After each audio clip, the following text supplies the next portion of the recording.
दोस्तों आज हम वैल्यूएशन ऑफ गुडविल का लेक्चर नंबर 4 शुरू कर रहे हैं और आज के इस लेक्चर में हम वेटेड एवरेज प्रॉफिट मेथड के हेल्प से गुडविल कैलकुलेट करना सीखेंगे। हमने पिछले लेक्चर में हमने गुडविल के मेथड वैल्यूएशन ऑफ गुडविल के मेथड हमने देखे थे कि 3 मेथड होते हैं वैल्यूएशन ऑफ गुडविल के। एक एवरेज प्रॉफिट मेथड होता है, दूसरा होता है आपका सुपर प्रॉफिट मेथड और तीसरा होता है capitalisation method. Average profit method के 2 मेथड होता है, एक सिंपल एवरेज प्रॉफिट मेथड और दूसरा होता है वेटेड एवरेज प्रॉफिट मेथड। तो सिंपल एवरेज प्रॉफिट मेथड जो है हमने लास्ट क्लास में कर लिया था।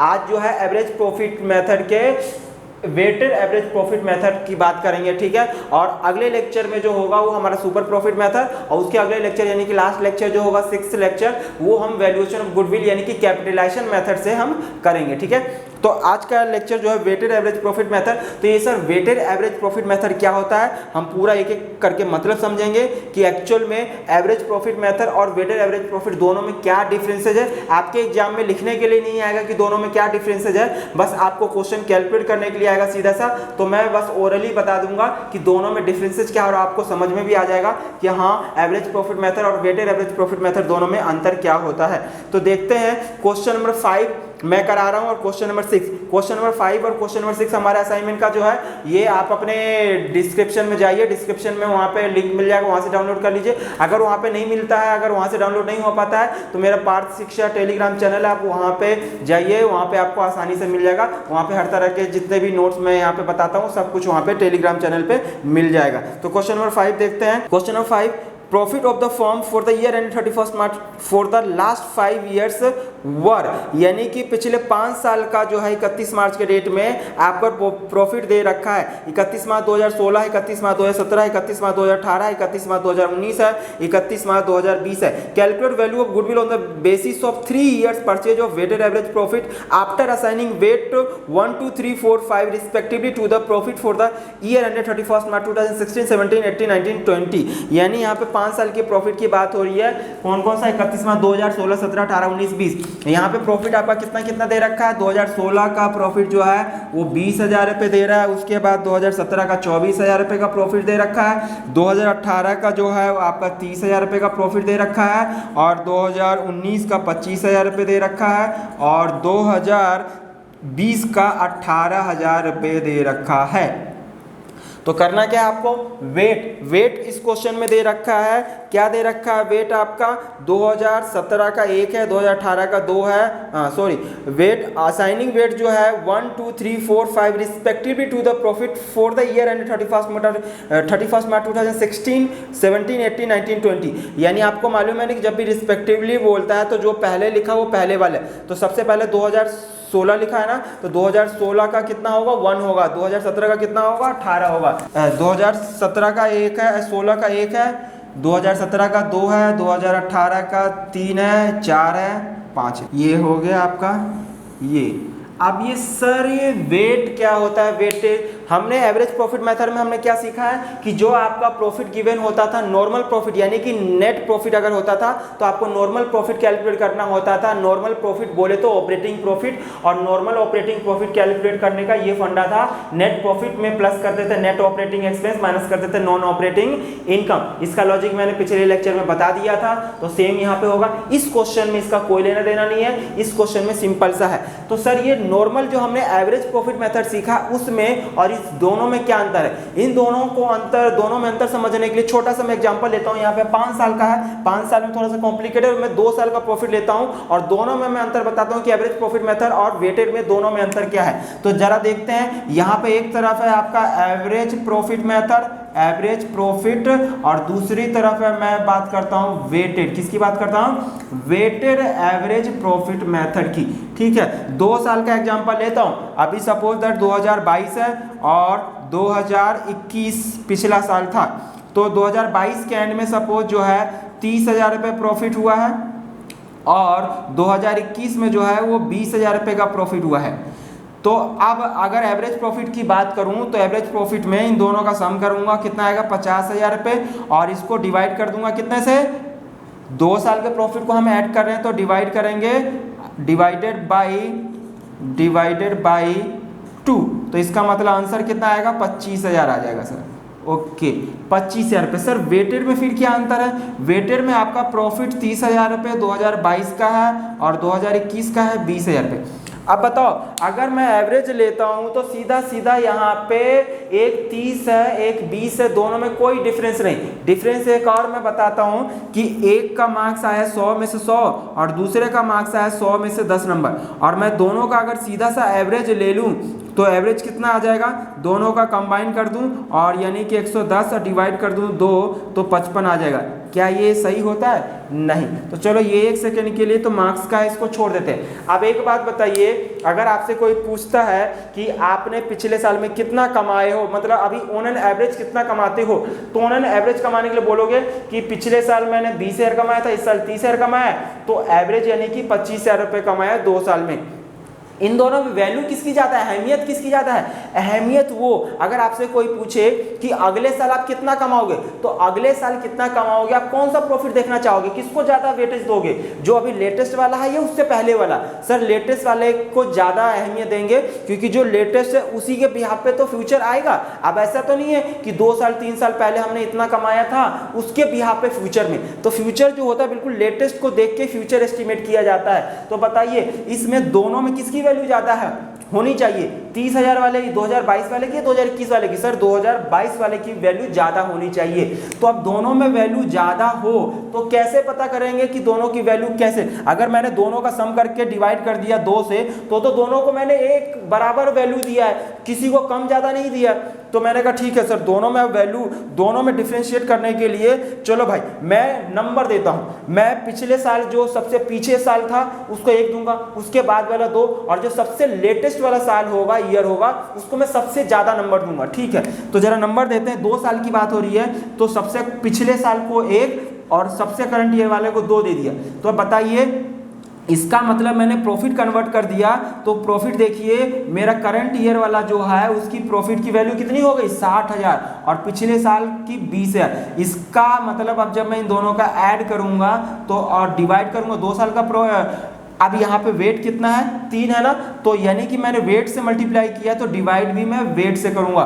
तो अगर मैं 80,000 रुपये को डिवाइड करता हूँ 3 से तो आया 26,667।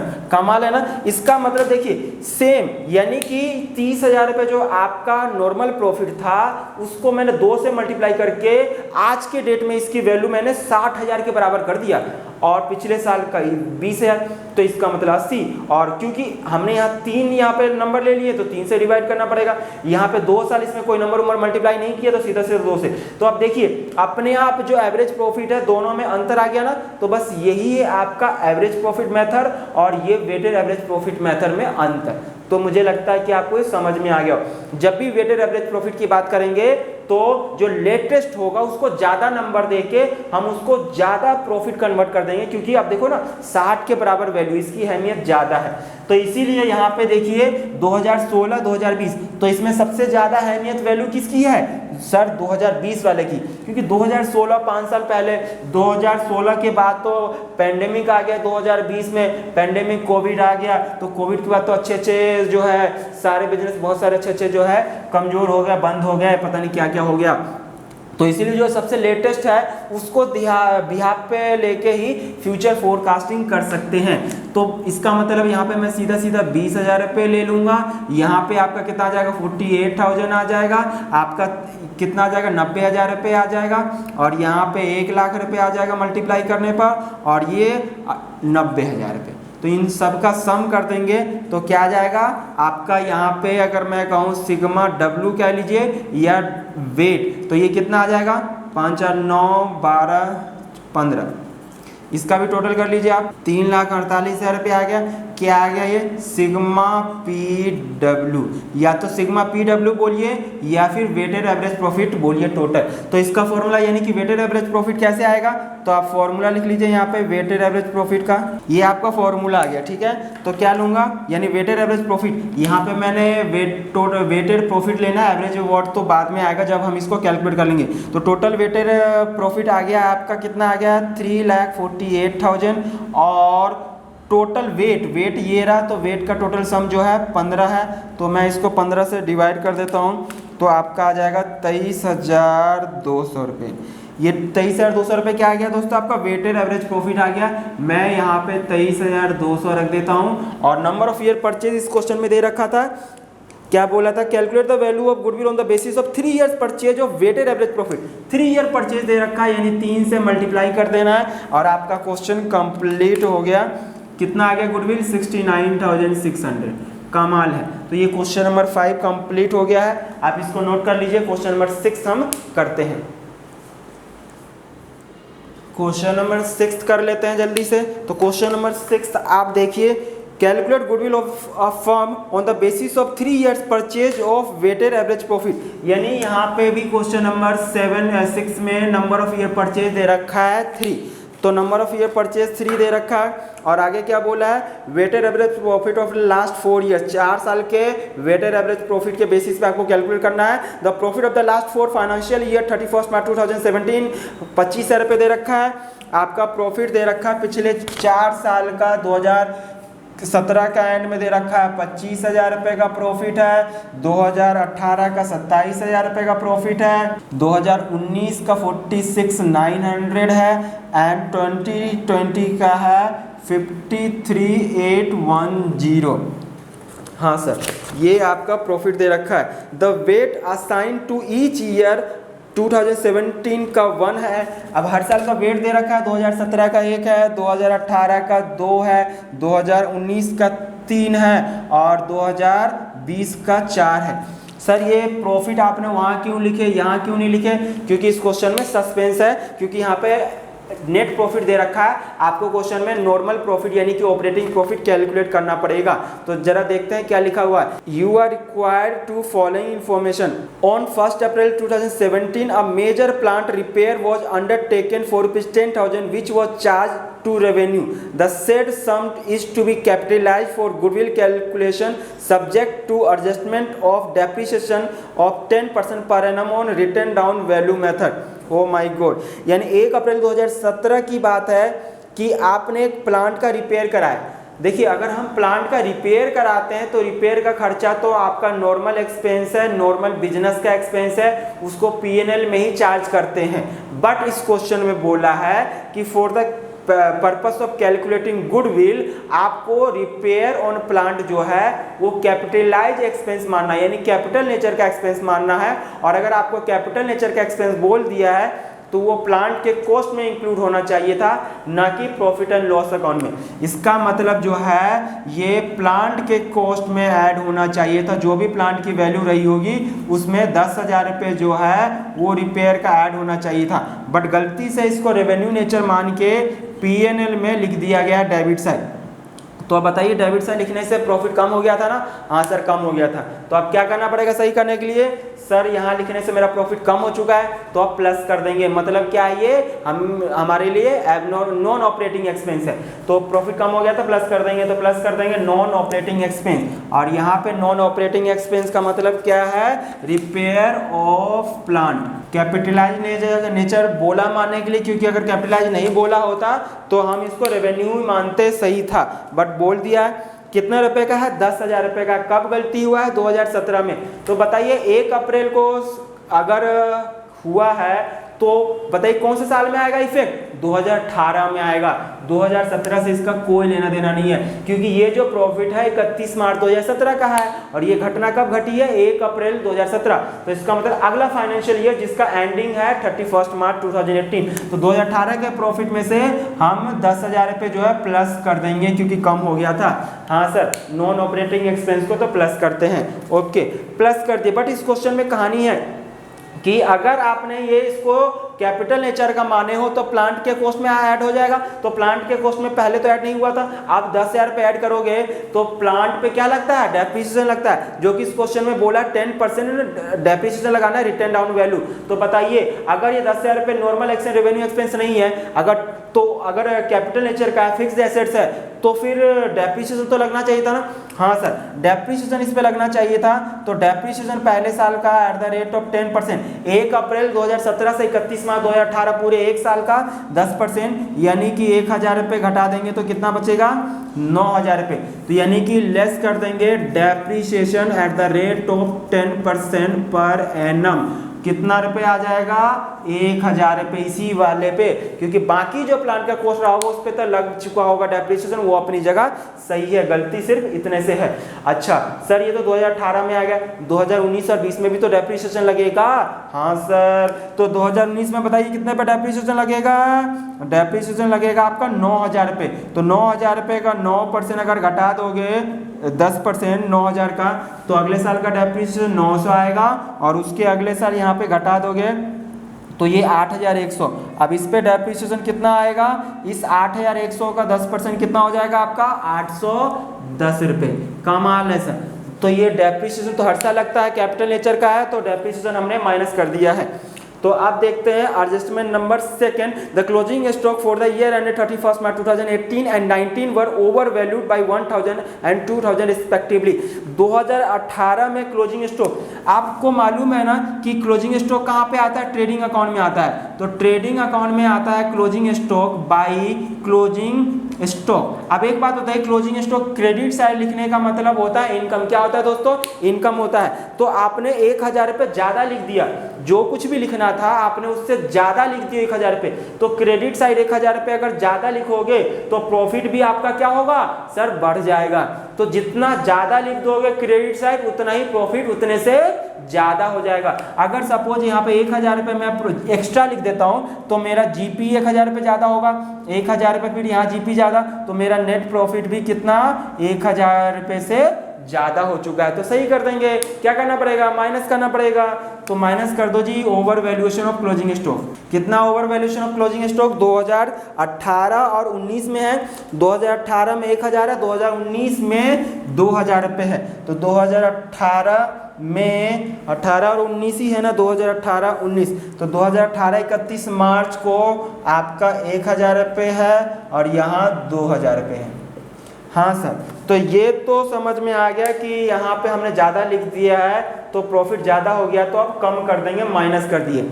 अच्छा अब एक बात बताइए, ये अगर 1000 रुपये जो है 2018 की बात है, तो जब मैं 2019 की बात करूंगा तो 2019 में ये 2018 में 1000 रुपये जो मेरा क्लोजिंग स्टॉक है, अगले साल मेरा क्या हो जाएगा, ओपनिंग स्टॉक हो जाएगा। इसका मतलब 2019 में जब मैंने ओपनिंग स्टॉक बनाया होगा तो 1000 रुपये ज़्यादा, जब ये ज़्यादा है तो अगले साल का ओपनिंग स्टॉक भी तो 1000 से ज़्यादा होगा। और opening stock as a expense treat किया जाता है। क्या ट्रीट किया जाता है दोस्तों, एक्सपेंस।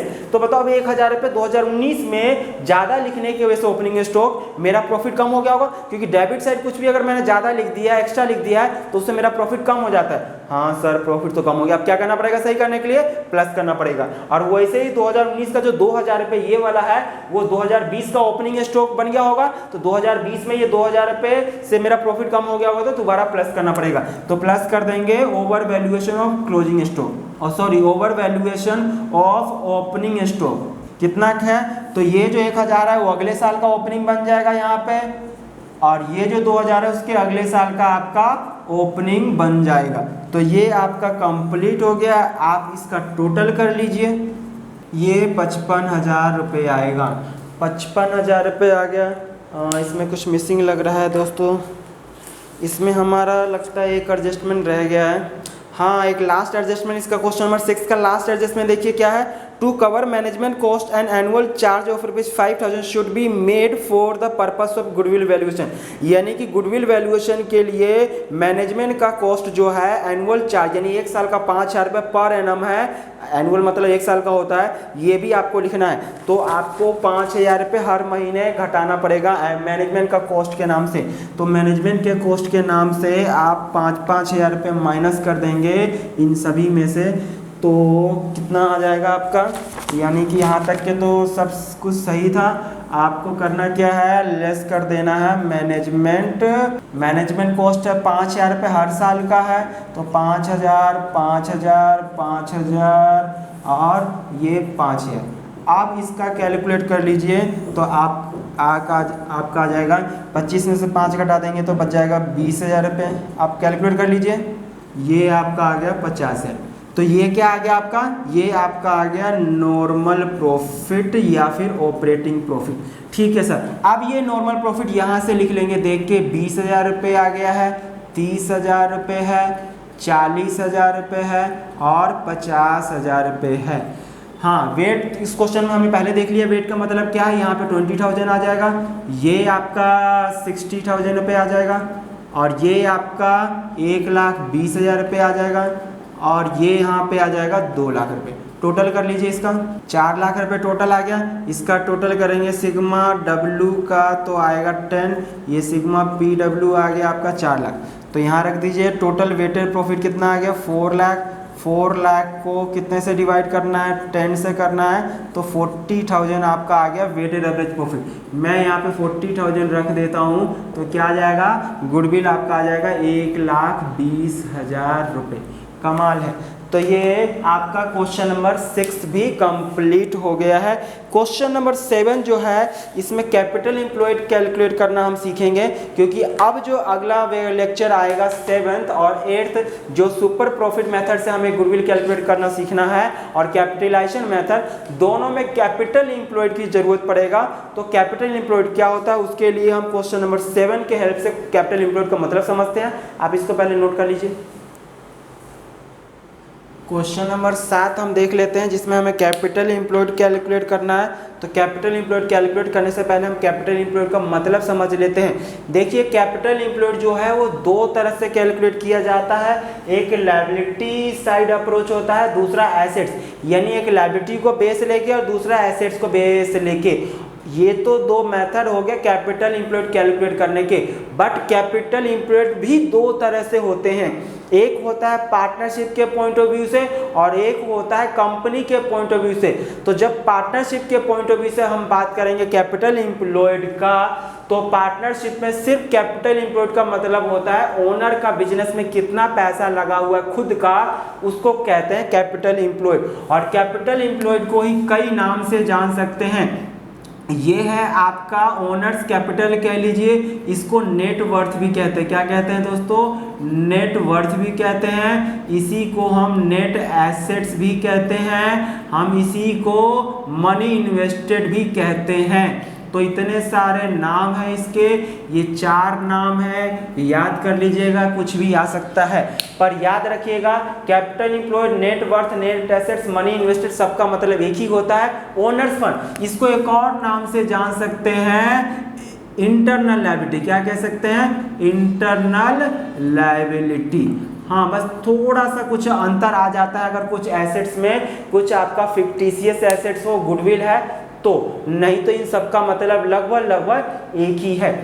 ठीक है, याद रखना, यहाँ पे जो मैं कैपिटल एम्प्लॉयड का मतलब बता रहा हूँ सिर्फ पार्टनरशिप के पॉइंट ऑफ व्यू से। जब मैं कंपनी में कैपिटल एम्प्लॉयड का मतलब बताऊंगा तो वहाँ पे कैपिटल एम्प्लॉयड का मतलब जो है इससे ब्रॉडर टर्म यूज किया जाएगा, इससे बड़ा होगा, तो हम वहाँ की बात अलग करेंगे। वहाँ पे बात करेंगे कि टोटल बिजनेस में जो पैसा लगा हुआ है लॉन्ग टर्म के लिए, वो कैपिटल एम्प्लॉयड होता है, वो कंपनी में करेंगे।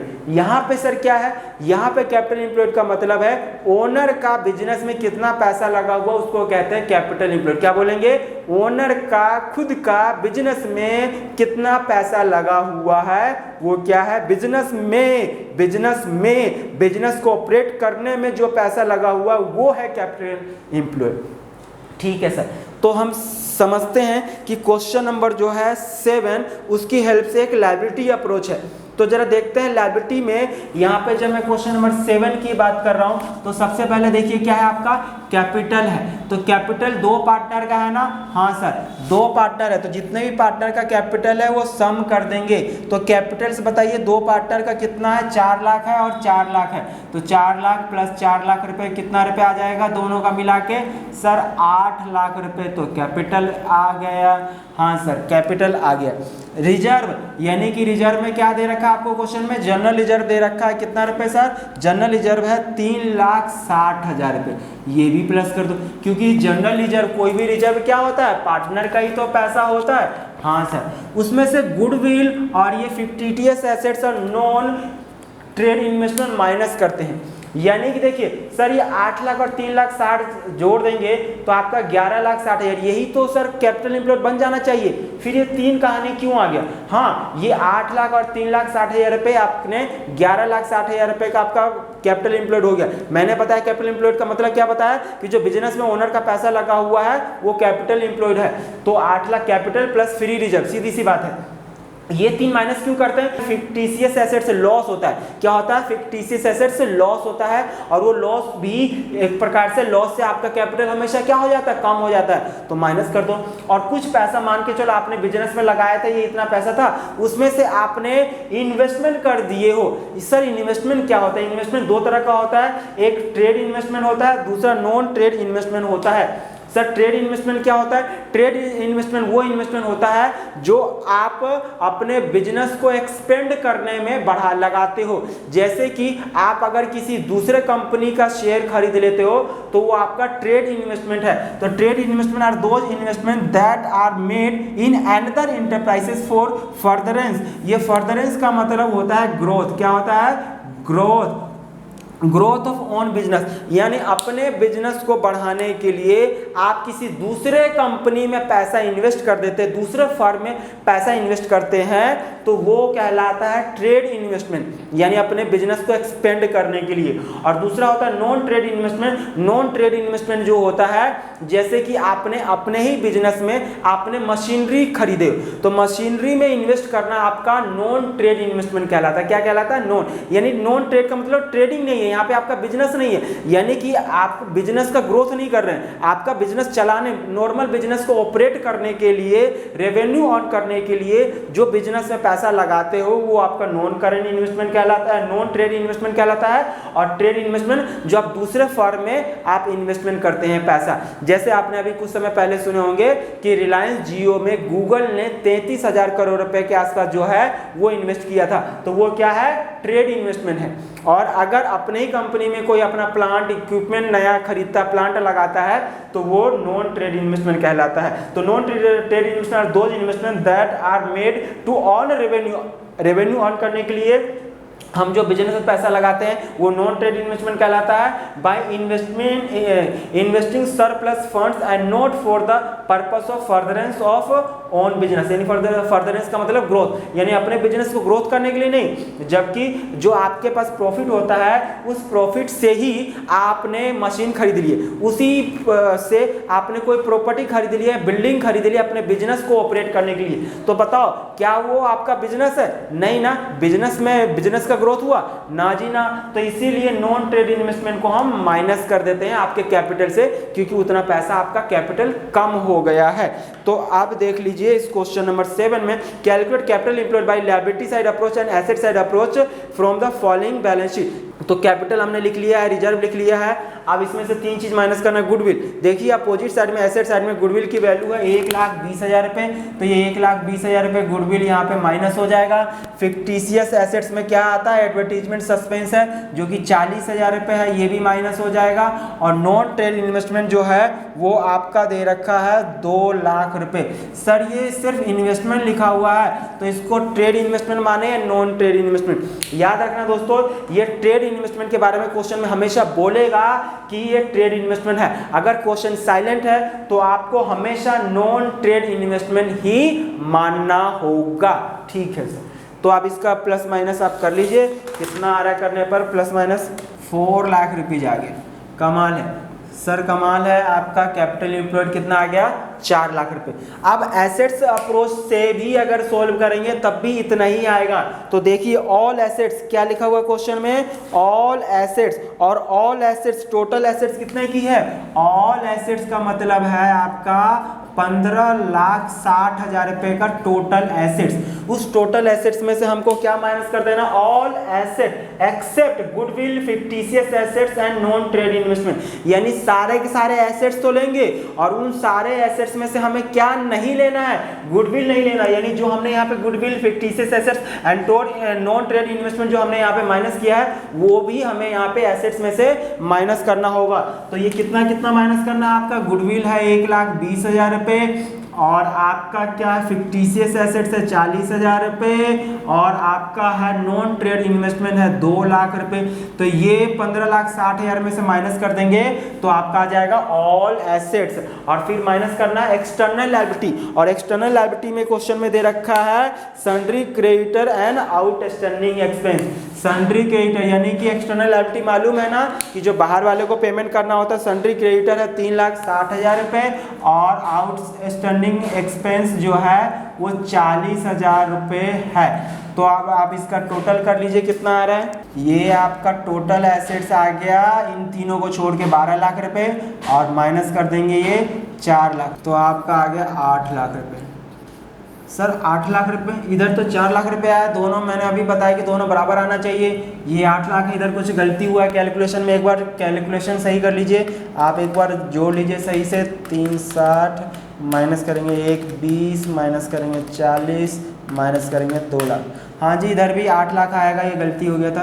तो देखिए 8 लाख कैपिटल एम्प्लॉयड, तो कैपिटल एम्प्लॉयड का मतलब समझ में आ गया होगा कि क्या होता है। तो देखिए अगर क्वेश्चन में कुछ ना लिखा हो, कैपिटल एम्प्लॉयड कैलकुलेट करना है तो क्या है all assets minus external liability.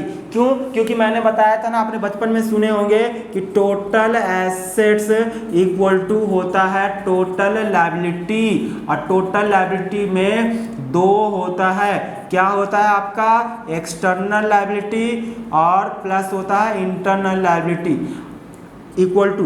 तो एक बात बताइए, जब टोटल एसेट्स बराबर टोटल लायबिलिटी होता है और टोटल लायबिलिटी में एक्सटर्नल प्लस इंटरनल होता है, इंटरनल को ही क्या कहते हैं कैपिटल एम्प्लॉयड कहते हैं। कैपिटल बोलो या कैपिटल एम्प्लॉयड बोलो, दोनों का मतलब एक ही है। तो बताइए अगर मुझे मेरे पास टोटल एसेट्स दे रखा है, इसमें से मेरे पास ये एक्सटर्नल लायबिलिटी है, यहाँ एक्सटर्नल प्लस इंटरनल मिला के आपका टोटल एसेट्स है, ठीक है सर। तो अगर मुझे ये कैलकुलेट करना है तो आपका टोटल एसेट्स में से ये इधर आके क्या हो जाएगा माइनस हो जाएगा एक्सटर्नल लायबिलिटी। तो यहाँ पे क्या बच जाएगा कैपिटल एम्प्लॉयड। तो यही तो मैंने फॉर्मूला लिखा है कैपिटल एम्प्लॉयड का, all assets minus external liability. कमाल है ना कि टोटल एसेट्स में से अगर एक्सटर्नल लायबिलिटी घटा दोगे बाहर वाले की लायबिलिटी तो जो बचेगा इंटरनल लायबिलिटी बचेगा। इंटरनल लायबिलिटी बोले तो कैपिटल एम्प्लॉयड। तो आप हर तरह से ये समझ गए हैं कि कैपिटल एम्प्लॉयड का क्या मतलब होता है। अगला जो लेक्चर है सुपर प्रॉफिट, जिसमें कैपिटल एम्प्लॉयड का पूरा खेल है, तो उसमें आपको बहुत आसानी होगी समझने में कि कैपिटल एम्प्लॉयड में कोई दिक्कत नहीं आएगा, सिर्फ कैलकुलेशन फॉर्मूला लगाना है और क्वेश्चन सोल्व। दोस्तों इसी के साथ आज की मुलाकात हम यहीं समाप्त करते हैं, मिलते हैं फिर से एक नए वीडियो में। Thank you so much.